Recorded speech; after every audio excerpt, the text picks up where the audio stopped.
Կուզեի խոսեի մեր դատական համակարգի մասին։ Ցավոք սրտի պետք է ասեմ, որ Հայաստանի Հանրապետությունում դատավորներ կան, բայց շատ քիչ են։ Նկատի ունեմ ազնիվ դատավորներ, բավականին քիչ են։ Գիտեք, դատավոր դառնալու համար մարդ պետք է մեծ դպրոց անցնի։ Պետք է հասակ ձեռք բերի։ Ես որ Անգլիայում սովորում էի, դատավորների այսպես հասակները 50-ից ավել էին, հիմնական մաս։ Կային իհարկե այնտեղ բացառություններ, բայց նրանք բացառություն էին։ Ու մենք ստանում էին, մենք ասենք որ սովորում էինք, ինչ որտեղ լսում էինք այդ իրենց դատերը եւ այլը եւ այլը։ Այդ թվում Ստեղ չեք կարող գտնեք օրինակ 22-25 տարեկան դատավոր։ Ես կարծում եմ, որ դատավորներին էլ է պետք համաժողովրդական ընտրել։ Ասենք ինչ որ գրենք ով իրավունք ունի դառնա սահմանադրական դատարանի, ասենք ղեկավար, բան, այդ ամբողջ ընտրությունը պետք է կատարվի ժողովրդի կողմից։ Ես տենց եմ հասկանում։ Սրանք անելու են ինչ որ ուզում է Նիկոլը։ Եթե հույս ենք դրել որ ամսի 4-ին մեր երկրի դատավորները ինչ որ ուրիշ որոշում կայացնեն, եթե կկայացնեն, դա նշանակում է Նիկոլի ցուցումով կայացնեն, որովհետև Նիկոլին գուցե ձեռ է տալի գնալ նորից ընտրությունների, որովհետև ինքը լեգիտիմություն չունի, ինչ էլ հիմա որոշի սահմանադրական դատարան։ Բայց ցանկացած դեպքում ճանաչելով իրան ինքը իր աթոռից չի պոկվելու։ Մի մարդ, որ վարչապետ լինելուց նկարում էր եւ ինտերնետ էր դնում, թե ինքը ոնց է սկսել ապրել, տեսեք ինչ կաբինետ ունեմ, տեսեք ինչ ավտո ունեմ, ինչ սամոլոտ ունեմ, ինչ, չգիտեմ, տնում եմ ապրում, հասկանում եք, այդ մարդը չի կարա երկիր պահի եւ չի կարա երկիր սիրի, նա սիրում է իր աթոռը։ Եվ ամեն ինչ անելու է որ մնա այդ աթոռին։ Իսկ մենք զինվորականներս, որը միշտ պաշտպանել ենք մեր երկիրը, ծառայել ենք։ Մեր զինվորականները խրամատներից դուրս չեն եկել։ Զենքը ձեռքին ման են եկել ամեն օր իրենց կյանքը դնելով վտանգի տակ։ Մենք պետք է լինենք միասնական ու որոշենք սրա հարցը։ Քանի զինվորականները ունեին խոսքի մեծ իրավունք Հայաստանի Հանրապետությունում, դա եղել է մինչև 2008 թիվը մարտի 1-ը, Հայաստանի Հանրապետությունում առաջինը կարգ ու կանոն էր, երկրորդը հակառակորդի մտքով էլ չկար հարձակվեր Հայաստանի վրա։ Հենց Սերժ Սարգսյանը դարավ երկրի նախագահ, Պաշտպանության նախարարությունում բացվեց դատախազության կաբինետներ։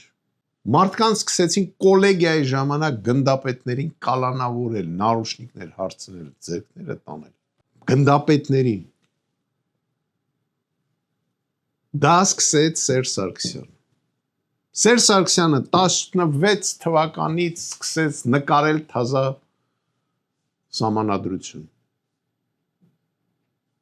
18 թվականին նա փորձեց մնալ երկրի ղեկավար։ Նույնը անում է սա ավելի է խորացրել։ 2008 թվից հետո զինվորականները դարան գիշատիչներ, գեներալները դարան գիշատիչներ։ Գեներալ կոչումը դարավ, չգիտեմ, ով լսում է սա գեներալ է, սկսում էին ատել։ Ազգը, եթե չի հարգում սեփական զինվորին, չի հարգում սեփական գեներալին, սեփական գնդապետին եւ սեփական փոխգնդապետին, կզելու է հակառակորդի գեներալի ոտերի տակը։ Կզսնողն էլ լինելու է իր շարքային զինվորը։ Չի նայելու դուք գիտնական եք, չի նայելու դուք բժիշկ եք, չի նայելու դուք դասատու եք, վզներիցդ բռնելու է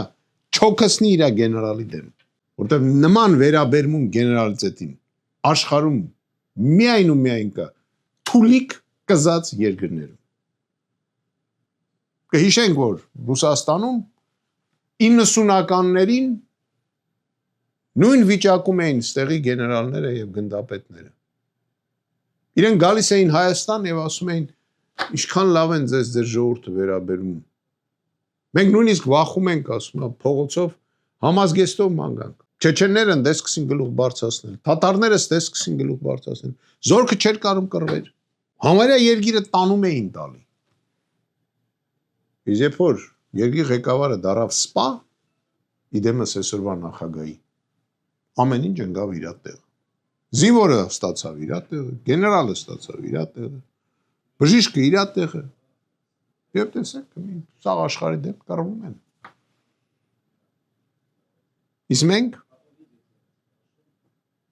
Իսկ մենք բերել ենք մի հատ սիրտիկ ցույց տվող տղամարդ կոչեցյալ ենք դրել մեր գլխին ու ցավում եմ,